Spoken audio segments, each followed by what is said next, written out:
حضرت مولانا رشید احمد صاحب گنگوہی رحمۃ اللہ علیہ، میں تم سے ملی جلی سی بات کر رہا ہوں. حضرت مولانا رشید احمد صاحب گنگوہی رحمۃ اللہ علیہ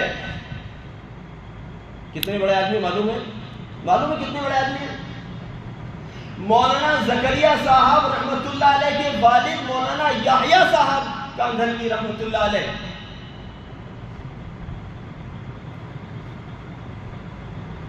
حضرت گنگوہی رحمۃ اللہ علیہ کے آخری شاگرد ہیں. ایک سال پہلے حضرت گنگوہی رحمۃ اللہ علیہ نے اپنے پیرانہ سالی کی وجہ سے بخاری پڑھانا بند کر دیا تھا، لیکن جس سال مولانا یحییٰ صاحب رحمۃ اللہ علیہ کا نمبر آیا بخاری پڑھنے کا، اس وقت کے اکابر نے درخواست کی حضرت اس بچے کو تو پڑھانا ہی پڑے گا. تو اسپیشلی مولانا یحییٰ صاحب جو مولانا زکریا صاحب رحمۃ اللہ علیہ کے والد ہیں، ان کو پڑھانے کے لیے اس سال کا اور اضافہ کیا تھا اور پھر نہیں پڑھایا. مولانا یحییٰ صاحب جو مولانا زکریا صاحب رحمۃ اللہ علیہ کے والد ہیں، ان کے استاد ہیں. اب کتنا بڑا آدمی ہوں گے؟ ان کا عمل یہ ہے کہ درس پڑھا رہے تھے، درس دے رہے تھے اور درس دیتے. اس وقت اتنے اس ٹائپ کے سارے نظام تو تھے نہیں کہ صاحب بڑی عمارت پر پتہ چلا درخت کے نیچے بخاری شریف کا درس ہو رہا ہے. ایسے تو تھا پہلے. بخاری کا درس ہوتے ہوتے بارش آنا شروع ہو گئی. سارے بچوں کو کہا چلو بچوں کو سائے میں ہو جاؤ، بھیگو نہیں. کتابیں بھی بھیگتی ہیں، خود بھی بھیگتے ہیں، کتابوں کو بھی بچانا ہوتا ہے. بچے تو کتابوں کو سنبھال کر سائے میں ہو گئے اور حضرت مولانا نے ایک رومال بچھا کر ان سب کے جوتوں کو رکھا. کس نے رکھا؟ اتنے بڑے آدمی نے. کس نے رکھا؟ استاذ نے اپنے شاگردوں کے جوتوں کو اس رومال بچھا کر اس کے اندر رکھا اور ان کی گٹھری سی باندھ کر اوپر سے بارش پڑتی رہی اور نیچے سے رومال کے اندر بچوں کے جوتوں کو رکھا اور ان کو بھیگنے سے بچا. کس کے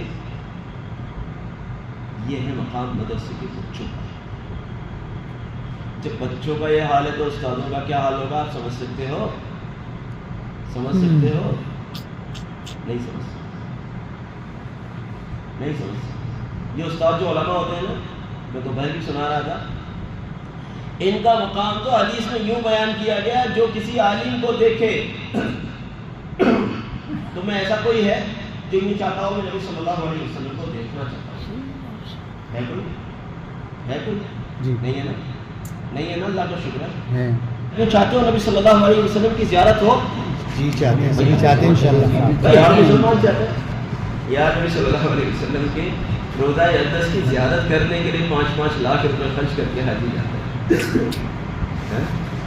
زندگی بھر جوڑتا ہے تھوڑے تھوڑے، کبھی 100 روپے ڈال دیے ڈبے میں، کبھی 500 ڈال دیے، کبھی 50 ڈال دیے، اور جب نکال کے دیکھتا ہے تو وہ حج کے لائق ہو جاتے ہیں. پھر کہتا ہے اللہ تیرا شکر ہے روضہ اقدس کی زیارت کے لائق ہو گئے، خانہ کعبہ کو دیکھنے کے لائق ہو گئے.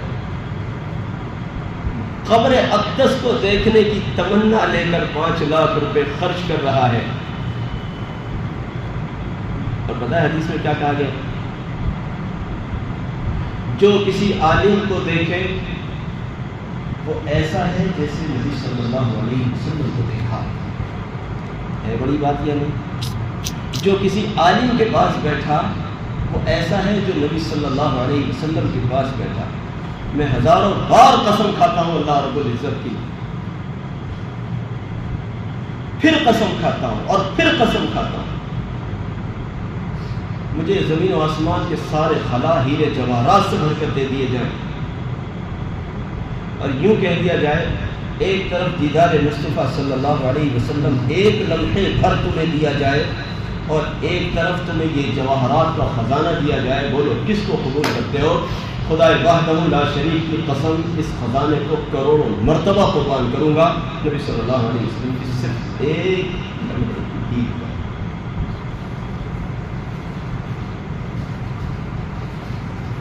کیا کہا گیا؟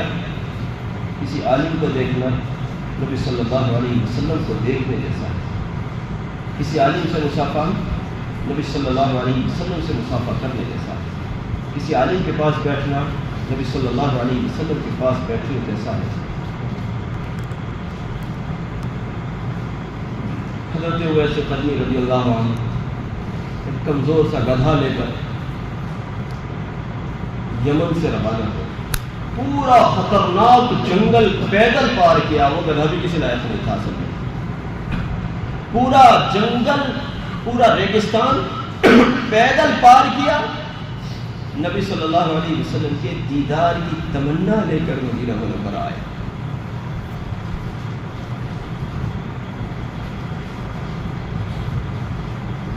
نبی علیہ السلام کی زیارت کو تو کون پہنچ سکتا ہے، لیکن اس کا ایک بدل بتایا ہے ہمیں، اور یہ بتانے والا کوئی مولوی نہیں ہے، یہ تو حدیث کا مفہوم ہے. جس نے کسی عالم کی زیارت کی، اس نے نبی صلی اللہ علیہ وسلم کی زیارت کی. یہی مفہوم ہے نا علماء کرام.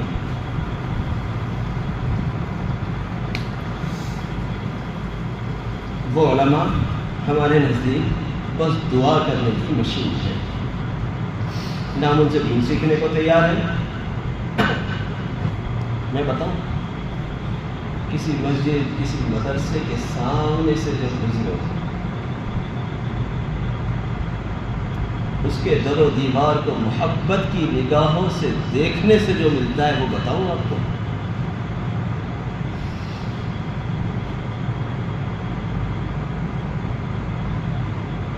جب بندہ اللہ کی محبت کی خاطر کسی مسجد کو محبت بھر کر دیکھتا ہے، اللہ تیرا گھر. جب کسی مدرسے کے در و دیوار کو دیکھتا ہے، اللہ یہاں تیرے رسول صلی اللہ علیہ وسلم کے مہمان رہتے ہیں اس چہار دیواری کے اندر، اور اپنے دل میں کہتا ہے یا اللہ اس مدرسے کی چہار دیواری کو تیری محبت کی خاطر دیکھا ہے، اس لیے دیکھا ہے کہ یہ چہار دیواری پشت پناہی کرتی ہے تیرے رسول صلی اللہ علیہ وسلم کے مہمانوں کی. یا اللہ یہ تیرے رسول صلی اللہ علیہ وسلم کے مہمانوں کی قیام گاہ ہے، اس لیے اس مدرسے کی چہار دیواری کو محبت کی نگاہ سے دیکھتا ہوں. کچھ تعجب ہے آپ کو؟ اللہ رب العزت اس پر کوئی بھاری بھرکم اجر نہیں دے گا؟ مجھ سے مت پوچھنا کہ کس حدیث میں لکھا ہوا. عاشقوں کی ساری باتیں حدیث میں نہیں لکھی.